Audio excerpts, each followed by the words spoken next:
I think one of the questions around any policy shift and change, but I think especially when it comes to dealing with people who are struggling and people who are in poverty is, so what's it going to cost? You know, can we actually sustain this? Have you seen, is there proof and evidence that, you know, again, prevention on the front end actually saves money on the back end?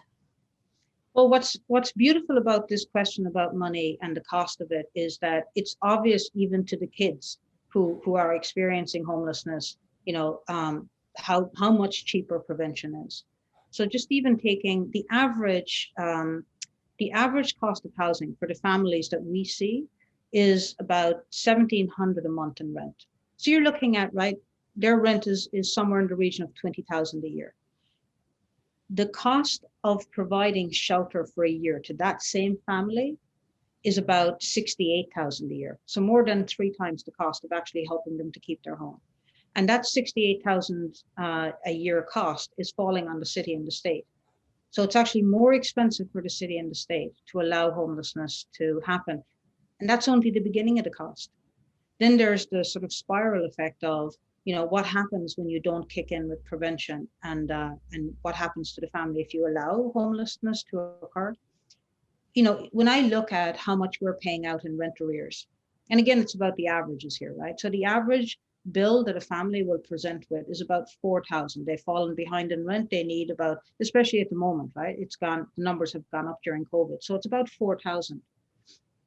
The cost of not providing that $4,000 is, okay, so they're now going through the trauma of housing court. They're going through the trauma of going into the shelter. There's the $68,000 a year cost to keep them in shelter. There's the fact that being in shelter usually disrupts work and school, right, for the adults and the kids.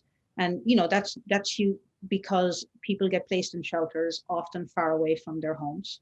And so you may not be able to attend work because you're trying to take your kids to school and so on, or the kids will miss out on school. Typically, they'll miss out on anywhere between 10 days and a month at the beginning of a shelter stay. And the DOE statistics, as well as the Department of Homeless Services statistics, all show that if a kid falls behind at the beginning, if they miss out on school at the beginning of the shelter stay, they will fall behind indefinitely. Mm. And the numbers, again, the Department of Education numbers bear this out. Less than 50% of kids who go into shelter will end up graduating high school. And so now what we're looking at is the intergenerational cost, because what that essentially means is that that child grows up to be on a fast track to experiencing the kind of poverty that means they'll be at high risk of ending up in the shelter system with their own children. And so it goes, right, from one generation to the next. So the cost of not providing 4,000 in rental assistance is a problem that will stay with us for generation after generation.